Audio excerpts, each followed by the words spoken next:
할아버지. 추우세요?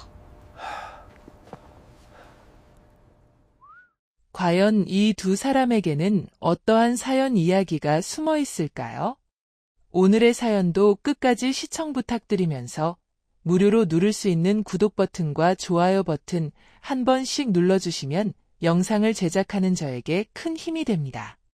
그럼 시작하겠습니다. 서울의 야경이 발 아래로 펼쳐지는 곳, 대한민국 욕망의 정점이라 불리는 주상복합 아파트, 더 팰리스. 밤이 되면 거대한 보석처럼 빛나는 이 화려한 성체는 누군가에게는 선망의 대상이자 누군가에게는 넘을 수 없는 거대한 벽입니다. 하지만 빛이 강할수록 그림자 또한 짙고 긴 법이지요. 그 화려한 성의 가장 낮은 곳, 지하 3층 주차장 구석의 한평 남짓한 경비실. 그곳에 오늘의 주인공 이른의 노인 김덕수 씨가 있습니다. 새벽 4시. 도시가 아직 깊은 침묵에 잠겨 있을 시간. 덕수 씨는 습관처럼 낡은 라디오를 켜고 지지직거리는 주파수 너머 흘러나오는 옛가요에 귀를 기울이며 하루를 시작합니다. 작은 거울 속에 비친 그의 모습은 우리가 흔히 마주치는 초라한 경비원 그 자체입니다. 무릎이 하얗게 해진 감색 유니폼, 굽이 달아 비스듬해진 낡은 구두, 그리고 세월의 풍파를 고스란히 맞은 거친 손마디까지. 이 건물을 드나드는 수많은 사람 중 그 누구도 허리를 굽혀 인사하는 이 노인이 사실은 이 거대한 빌딩의 실소유주이자 건설업계의 전설로 불리는 수천억 원의 자산가라는 사실을 상상조차 하지 못합니다. 젊은 날, 그는 맨주먹 하나로 거친 건설 현장에 뛰어들어 피와 땀으로 이 거대한 제국을 건설했습니다. 하지만 3년 전 평생의 동반자였던 아내를 지병으로 먼저 떠나보내고 난 뒤 수백 평 대저택은 그에게 안식처가 아닌 거대한 감옥이 되어버렸습니다. 결국 그는 자식들의 만류를 뿌리치고 자신의 신분을 철저히 숨긴 채 이곳의 계약직 경비원으로 취직했습니다. 이유는 단 하나, 그저 사람 냄새가 그리워서였습니다. 하지만 그가 현장에서 마주한 사람 냄새는 그가 기대했던 구수한 흙내음이 아니었습니다. 그것은 생각보다 훨씬 비릿하고 차가운 쇠냄새에 가까웠습니다. 그럼에도 불구하고 덕수 씨가 이 차가운 지하 주차장을 견딜 수 있었던 건 유일한 말동무이자 동료인 경비원 박 씨 덕분이었습니다. 박 씨는 덕수 씨보다 2살 어린 68보, 평생 시골에서 농사를 짓다가 자식들 뒷바라지하러 서울로 올라온 순박한 노인이었습니다. 물론 박 씨는 덕수 씨가 이 건물의 회장님이라는 사실을 꿈에도 모릅니다. 그저 자신처럼 오갈 데 없어 경비 일을 하는 김 씨 형님으로만 알고 있었죠. 야간 순찰이 끝난 새벽 2시. 두 누이는 좁은 초소에 쭈그리고 앉아 낡은 전기포트에 물을 끓여 컵라면을 나눠 먹곤 했습니다. 박 씨는 품 안에서 주섬주섬 검은 비닐봉지를 꺼내며 사람 좋은 웃음을 지었습니다. 형님, 이거 좀 드셔보슈. 우리 며느리가 이번에 담가준 총각김치인데 맛이 아주 기가 막혀. 아삭아삭한 게 라면이랑 딱이라니까. 아이고, 박씨, 자네나 많이 먹지 뭘 자꾸 챙겨오나. 자네 며느리 눈치 안 보이나? 에이, 형님 혼자 사시는데 이런 거라도 잘 챙겨 드셔야지. 우리끼리라도 서로 돕고 살아야 안 쫓겨나고 오래 버티지 않겠수? 식기 전에 얼른 드셔. 박씨는 라면 국물을 후루룩 들이키며 품속에 간직해온 소박하지만 아주 간절한 꿈 이야기를 꺼냈습니다. 형님, 나 딱 3개월. 딱 3개월만 더 버티면 돼. 우리 손주 녀석이 이번에 대학에 들어가거든. 내가 그 녀석 첫 등록금만큼은 내 손으로 꼭 해주고 싶어서 그래. 할애비 노릇 한 번은 해야지. 그래. 기특하구먼. 손주가 하랩이 마음을 알아야 할 텐데. 알면 어떻고 모르면 어때? 그냥 내 마음이 편하자고 하는 거지. 그때까지만 제발 입주민들 눈밖에 안 나야 할 텐데. 요즘 400이후 여자가 자꾸 트집을 잡아서 걱정이야. 어제는 내 인사가 작다고 난리더라고. 덕수 씨는 말없이 고개를 끄덕이며 속으로 다짐했습니다. 그래, 내 건물에서 땀 흘려 일하는 자네 같은 성실한 가장의 꿈은 내가 무슨 일이 있어도 지켜주겠네. 하지만 세상 일이라는 게 착한 사람의 소박한 꿈을 가장 먼저 짓밟곤 합니다.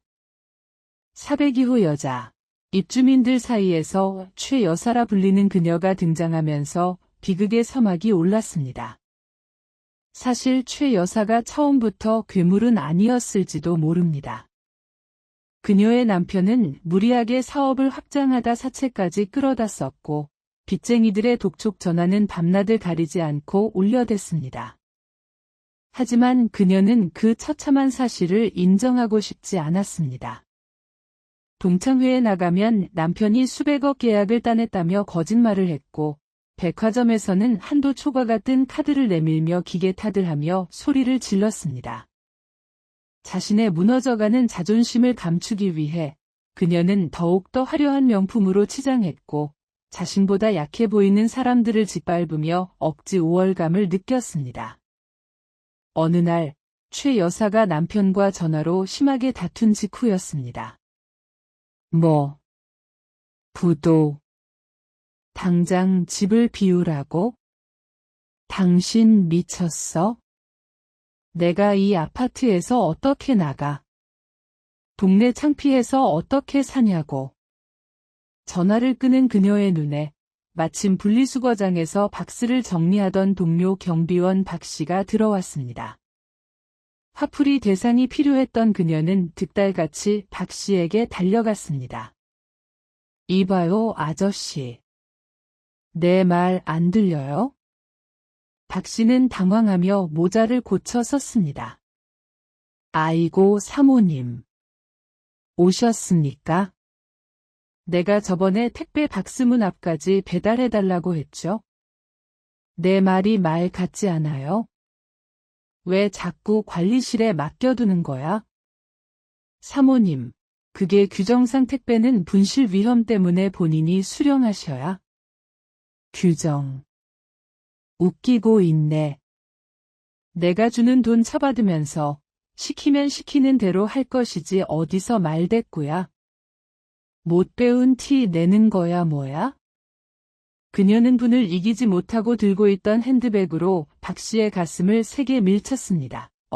하는 소리와 함께 중심을 잃은 박 씨가 쓰러지면서 정리해둔 캔들이 와르르 쏟아졌습니다. 박 씨의 낡은 경비복은 먹다 남은 음료수 찌꺼기로 더러워졌습니다. 어머, 더러워. 재수 없게 진짜. 당장 관리소장 불러서 당신 자르라고 할 거야? 알았어.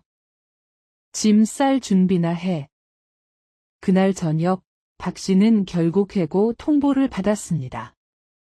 손주 등록금까지 딱 2달, 그 2달을 채우지 못한 채 박 씨는 짐을 싸야 했습니다. 박 씨는 덕수 씨의 두 손을 잡고 아이처럼 울먹였습니다. 형님. 나 억울해서 어쩌나. 내가 뭘 그렇게 잘못했다고? 우리 손주 등록금은 어쩌고? 나 이제 어디 가서 일하나? 덕수 씨는 우는 박 씨의 등을 말없이 두드리며 안경 너머로 서늘한 눈빛을 번뜩였습니다. 그녀는 건드리지 말아야 할 사람을, 아니 건드리지 말아야 할 한 가장의 신성한 꿈을 짓밟았습니다. 동료를 잃은 덕수 씨의 마음이 황무지처럼 메말라갈 때쯤 작은 기적 같은 인연이 찾아왔습니다. 눈이 펑펑 내리던 어느 아침, 얼어붙은 로비를 쓸고 있던 덕수 씨에게 작은 온기가 다가온 것입니다. 할아버지, 추우세요? 고개를 들어보니 낡은 교복을 입은 여학생이 서 있었습니다. 찬바람에 볼이 빨갛게 터실하고 목장갑을 낀 손으로 새벽 신문을 배달하던 아이. 이 건물 지하 단칸방에 산다는 윤지은 학생이었습니다. 지은이는 주머니에서 꼬깃꼬깃한 핫팩 하나와 편의점 온장고에서 갓 꺼낸 따뜻한 두유를 내밀었습니다. 이거 드세요. 저 아까 배달하다가 하나 남아서요. 눈 쓸어주셔서 감사합니다. 아니야, 학생. 나는 괜찮으니 어서 가 늦겠다. 자네 먹을 것도 없을 텐데. 에이, 저 튼튼해요. 이거 드시고 꼭 힘내세요. 안녕히 계세요. 사실 지은이의 삶은 덕수 씨보다 더 고단했습니다. 햇빛 한 줌 들지 않는 지하 단칸방. 그곳엔 지은이와 치매를 앓고 있는 할머니가 살고 있었습니다. 할머니는 밤마다 돌아가신 아들을 찾으며 허공에 대고 말을 걸곤 했지만 지은이는 그런 할머니의 젖은 기저귀를 갈아들이며 항상 밝게 웃었습니다. 학교 급식으로 나온 빵을 먹지 않고 주머니에 챙겨와 할머니께 드리는 속 깊은 아이. 지은이는 단 한 번도 자신의 가난을 부끄러워하거나 세상을 원망하지 않았습니다. 멀어지는 아이의 뒷모습을 보며 덕수 씨는 손에 쥐어진 따뜻한 두유병을 꽉 쥐었습니다. 장갑 사이로 보이던 아이의 거친 손등과 한겨울의 신기에는 너무나 얇고 낡아 뒤축이 무너진 운동화가 눈에 밟혔습니다. 차가운 멸시로 얼어붙었던 심장이 가진 것 없는 아이의 그 작은 호의 덕분에 다시 뜨겁게 뛰기 시작했습니다. 하지만 운명은 가혹하게도 이 작고 소중한 인연마저 시험대에 올렸습니다. 비가 추적추적 내리던 오후, 주차장에서 날카로운 고성이 울려 퍼졌습니다. 402호 최 여사가 자신의 고급 승용차 범퍼에 난 흠집을 발견하고는 길길이 날뛰기 시작한 것입니다. 사실 그것은 그녀가 전날 밤 만취 상태로 귀가하다가 주차장 기둥에 스스로 긁은 자국이었습니다. 하지만 그녀는 자신의 실수를 인정하는 대신 또다시 희생양을 찾았습니다. 이번엔 덕수 씨였습니다. 야, 이 늙은이야. 일로 와봐. 그녀는 다짜고짜 덕수 씨의 멱살을 잡았습니다. 당신 어제 새벽에 여기 청소했지? 그때 빗자루로 내 차 긁었지? 내가 다 봤어. 사모님 오해십니다. 저는 어제 화단 쪽을. 시끄러워. 돈 없으니까 오리발 내미는 거야? 이거 수리비만 2천만 원이야. 당장 물어내. 못 물어내면 몸으로라도 때우던가. 칠순 노인의 가냘픈 몸이 빗속에서 종이 인형처럼 위태롭게 흔들렸고 쓰고 있던 모자가 빗물이 고인 바닥에 처박혔습니다. 지나가던 입주민들도 혀를 찼지만 누구 하나 나서서 말리는 사람은 없었습니다. 그때였습니다. 찢어질 듯한 비명과 함께 누군가 빗속을 뚫고 달려들었습니다. 학교를 마치고 돌아오던 지은이었습니다. 아이는 가방을 바닥에 내동댕이 치고 덕수 씨의 앞을 가로막고 섰습니다. 아줌마. 어르신한테 이게 무슨 짓이에요? 비에 젖은 지은이는 사시나무 떨듯 떨고 있었지만 그 눈빛만은 맹수처럼 빛나고 있었습니다. 제가 다 봤어요. 아까 아줌마가 주차하다가 기둥에 긁은 거잖아요. 블랙박스 확인해보면 되잖아요. 왜 죄 없는 할아버지한테 뒤집어 씌우세요? 팩트 폭격을 당한 최 여사의 얼굴이 불그락푸르락해졌습니다. 거짓말이 들통나자 수치심은 곧 끔찍한 폭력으로 변했습니다. 이 못 배워먹은 거지 같은 게 어디서 어른한테 눈을 똑바로 뜨고 대들어? 너 부모가 그렇게 가르치디? 날카로운 파열음이 빗소리를 뚫고 울려 퍼졌습니다. 최 여사의 손이 지은이의 뺨을 올려붙인 것입니다. 지은이의 고개가 힘없이 돌아갔고 터진 입술 사이로 붉은 피가 배어 나왔습니다. 바닥에 떨어진 모자를 주부려던 덕수 씨의 손이 허공에서 딱 멈췄습니다. 억울하게 쫓겨난 동료 박 씨의 눈물, 그리고 자신을 지켜주려다 맞은 어린 소녀의 피, 그 순간 노인의 인내심은 산산조각이 났습니다. 평생 거친 건설 현장을 호령하던 김 회장의 서늘한 눈빛이 낡은 경비복 아래서 되살아났습니다. 덕수 씨는 떨고 있는 지은이의 어깨를 감싸 안으며 여자를 향해 낮지만 지옥에서 울려 퍼지는 듯한 묵직한 목소리로 물었습니다. 지금 제 손녀 같은 아이에게 손을 댔습니까? 여자는 코웃음을 쳤습니다. 손녀. 어유 끼리끼리 논다더니. 둘 다 당장 내 눈앞에서 꺼져. 내가 관리소장 불러서 당신 당장 자를 거야. 알았어. 그녀는 씩씩거리며 관리실로 사라졌습니다. 자신이 해고하겠다고 소리친 그 경비원이 이 건물의 조물주라는 사실은 꿈에도 모른 채 말입니다. 다음 날 아침, 아파트 입주민 회의실. 여자는 의기양양하게 상석에 앉아 있었습니다. 그때 회의실 문이 열리며 관리소장이 90도로 허리를 숙였습니다. 회장님, 오셨습니까? 또각, 또각. 고급 구두 소리와 함께 등장한 사람. 어제까지 낡은 작업복을 입고 있던 덕수 씨가 아니었습니다. 이태리제 최고급 맞춤 정장을 완벽하게 차려입고 은퇴 안경 너머로 서늘한 카리스마를 뿜어내는 김덕수 회장이었습니다. 그의 뒤로는 건장한 수행비서들과 검은 가방을 든 변호사들이 도열해 있었습니다. 회의실 안에는 숨막히는 정적이 흘렀습니다. 여자는 귀신이라도 본 듯 입을 떡 벌렸습니다. 아니. 경비 아저씨가 왜? 덕수 회장은 여자에게 눈길조차 주지 않고 비서에게 브리핑을 지시했습니다. 김 비서. 브리핑해. 네, 사백 이후 최미자 씨, 보증금 5억의 월세 300만 원 현재 월세 3개월 체납 중, 남편 회사는 어제부로 부도 처리되었습니다. 여자의 얼굴은 흑빛이 되었습니다. 덕수 회장은 천천히 안경을 벗으며 여자를 쏘아보았습니다. 자네가 그랬지? 주제 파악 좀 하고 살라고. 내 건물에서 내 직원을 하인 취급하고 죄 없는 어린 학생을 폭행해? 돈이 인격인 줄 아는 자네 같은 사람은 내 건물에 살 자격이 없어. 덕수 회장의 판결은 냉혹했습니다. 오늘부로 임대차 계약 해지야? 보증금에서 위약금 공제하고 내보내.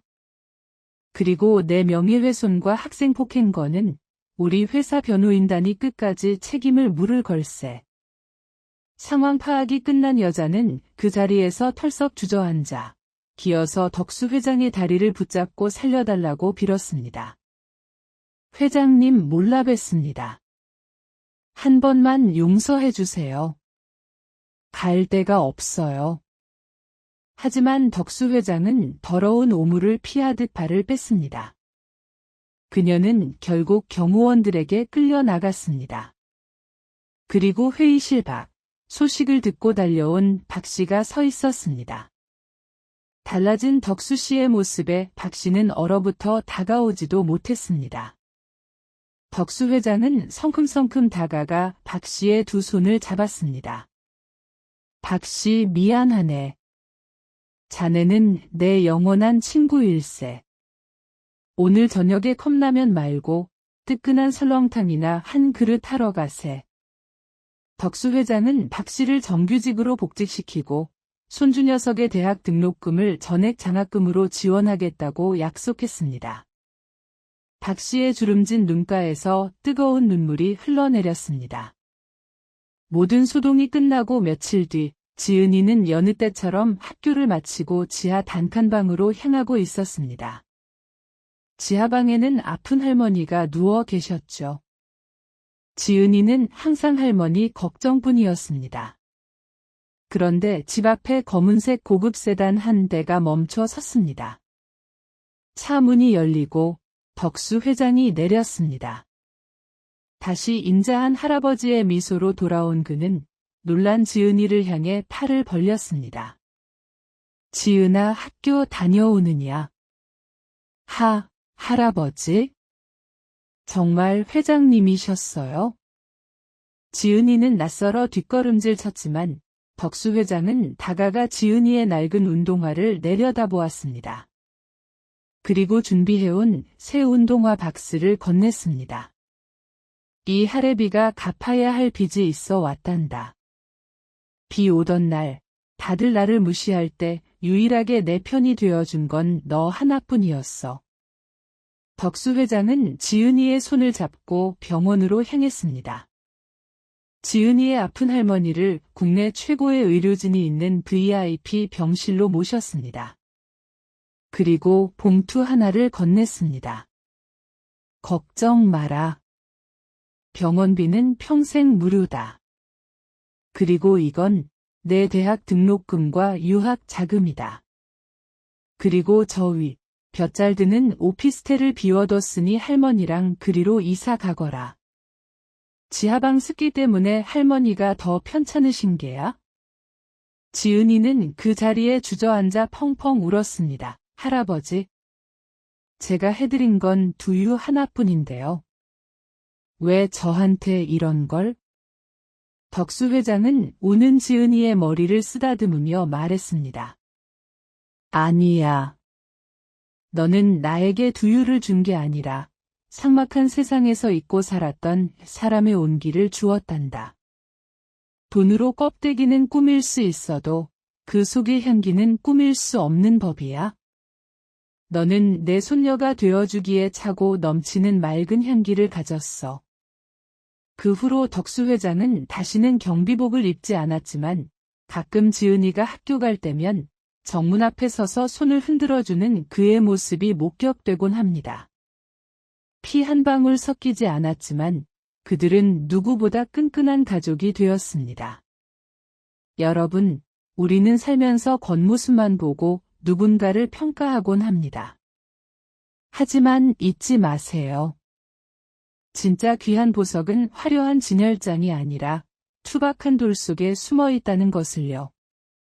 오늘 덕수 할아버지와 지은이의 이야기가 여러분의 가슴속에 작은 난로가 되었기를 바랍니다. 또한 우리 어르신들 곁에도 지은이처럼 마음 따뜻한 인연이 늘 함께하기를 바랍니다. 오늘 이야기가 마음에 드셨다면 무료로 누를 수 있는 구독과 좋아요 한 번씩 꼭 눌러주세요. 저는 다음에도 가슴 뭉클한 우리네 이야기로 다시 찾아오겠습니다. 오늘도 평안한 날 보내세요. 감사합니다.